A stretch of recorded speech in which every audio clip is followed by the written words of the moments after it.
as sovereign, and the desires and inclinations of that human being potentially could be different than the interests of everybody, every subject. Well, it could, but at the same time, people pick the sovereign who is technically supposed to be representative of their Yeah, views. okay, so back in the beginning, we should choose wisely. Right. Maybe have a smart sovereign rather than a dummy. But once we've chosen, remember, it's not something we can take back. Okay, so this is a worry for Hobbes.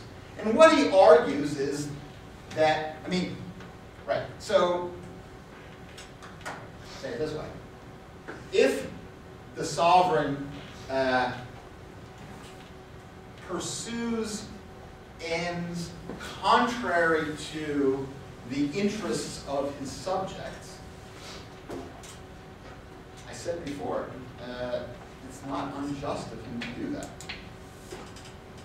But it may be dumb. It may be irrational. And so what Hobbes argues, in effect, is that I'll tell you what he argues. He says, on 120,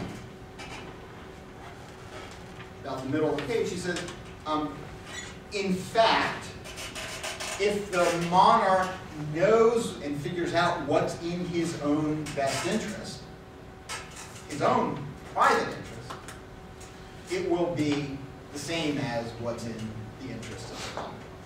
He says, now in monarchy, the private interest of the monarch is the same with the public. Why would that be? He says the riches, power, and honor of a monarch arise only from the riches, strength, and reputation of his subjects. For no king can be rich, nor glorious, nor secure, whose subjects are either poor or contemptible, or too weak to maintain a war against their enemies. Okay, so in this case, Hobbes says, a wise monarch will in fact take care of his subjects because that's the best way for him to take care of himself. That's the best way for him to become powerful himself. Okay, so sorry, I was skipping over the strengths and weaknesses of monarch here. So the strength is that we don't have a divided sovereign. You might think that there will be a conflict between his private interests and the interests of the subjects, but in fact that will be at least rare, and a wise monarch won't go against the public good. There is a problem with succession, but we can work that out. Yeah. Yes. Would you say that you can have an equally wise sovereign who is just a wise, corrupt sovereign who is able to, while maintaining parts of his society and Commonwealth and staying strong and having wealth, equally just completely oppress whole portions of his people? Like, if he's wise enough, couldn't he pull that off? He's clearly not going to use for everybody else. Well, maybe. Hobbes thinks that, in fact, his interests will best be served by, securing peace and prosperity for the subjects. Now, obviously, Hobbes isn't saying anything about oppressing some particular individuals. That may, in fact, be the way to secure peace and prosperity for the society. I'm going to object to that in the abstract. Okay, moving along to chapter 20. Now, you remember that the picture we've had so far of creating a sovereign is what Hobbes calls sovereignty by institution. And there was this other possibility hanging around of sovereignty by acquisition. And so that's what we're going to talk about here. sovereignty by acquisition. Now, the important lesson to emphasize here is that the sovereignty that gets created, either by institution or by acquisition, is the same. Sovereignty is sovereignty. It has to be absolute and unconditional in order to be sovereign, in order to be in a commonwealth. But the difference concerns the conditions from which the sovereignty is created. So Hobbes reminds us here that, well,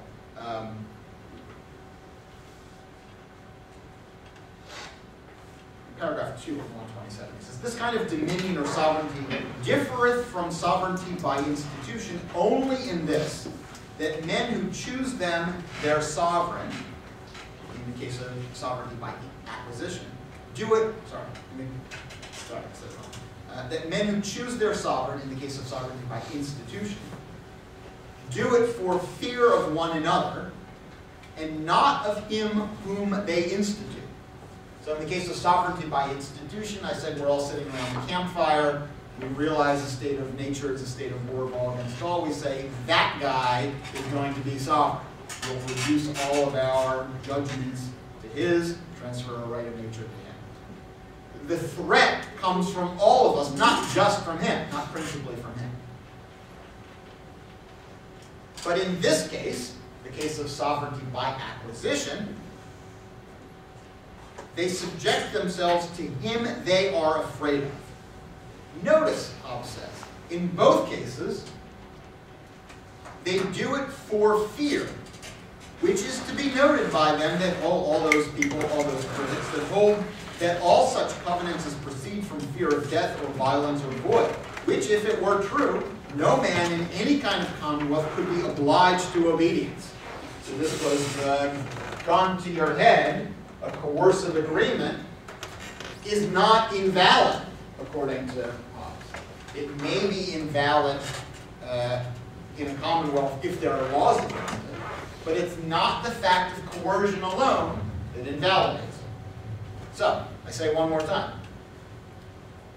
Whether we have sovereignty by institution or by acquisition, the sovereignty that gets created is the same, and in both cases we create this sovereign because of fear, because our lives are in danger. In one case, sovereignty by institution, our lives are in danger because of everybody. In the other case, sovereignty by acquisition, our lives are in danger because of that one individual in particular who we make sovereign.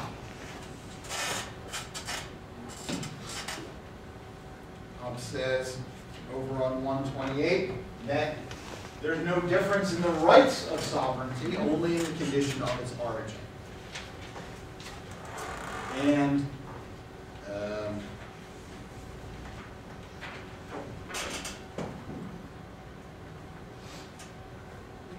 over on 131, you might think that in the case of, okay, so let's just pause for a second. So what's he describing here? I mean, in the state of nature, we're all roughly equal. There's no one individual so much more powerful than everybody else that they alone are the threat to all of us. If there was one natural person so much more powerful than all of us, that we were insecure and in a state of war, and our own interests would best be served as we could secure ourselves from that individual, that would be the person to become sovereign. And that would be a case of sovereignty by acquisition. Hobbes says in the state of nature there is no such individual so much more powerful than everybody else that they alone are the source of our insecurity. So we have sovereignty by institution. So the question is, how could there ever be a case of sovereignty by acquisition? How could there ever be a case where the source of the threat is one person. Could be an issue of succession in monarchy, possibly. But So if we have a monarchy and the monarch dies without an heir, well, in that case, it seems like there's not a sovereign. We're in a state of nature. We would have to institute a new sovereign. Yeah. It'll be like the case where your sovereign gets killed by another sovereign and then the country gets conquered. Okay, so what about if there's already another sovereign in place? Right? So maybe your sovereign's killed, maybe not. But I think that's exactly right. I think that the case he has to be describing here is where it's not a natural person who's the source of threat to an insecurity to everybody. It's an artificial person. What's that mean? It's a sovereign. It's a case where there already is a commonwealth, where all the strength and power of all those subjects are conferred upon one individual who becomes very, very powerful. Now that is the source of insecurity and instability to others outside of the Commonwealth, not already subject to that sovereign. And then the question is, what's it rational for them to do to secure their security and peace? Huh? Sign up, right? Enter that Commonwealth. Become loyal to that sovereign. So in this case, there's one source of threat and instability, one source of fear. And in that case, the rational thing to do is to pledge your allegiance to that guy, not institute a new one. That's the case of sovereignty by acquisition. And notice, last point, notice that over on 131, it is not therefore, so imagine a case of what you said. So one commonwealth going to war with another and winning. In that case, the rational thing to do is the members of the defeated commonwealth become subjects of the dominant sovereign. But notice, so that's sovereignty by acquisition. But notice, this is what I wanted to get to. It is not therefore the victory that giveth the right of dominion over the vanquished. It's not simply the fact that one is more powerful than the other that gives them the right to rule, but his own covenant. Nor is he obliged because he is conquered, but because he cometh in and submitteth to the victory. So, even in this case, it's not simply the fact that you are overpowered, it's the fact that you agreed to obedience to that dominant sovereign. In this case, when you're overwhelmed, it's obvious who you should become obedient to, but still it's through your covenant that your right of nature is transferred.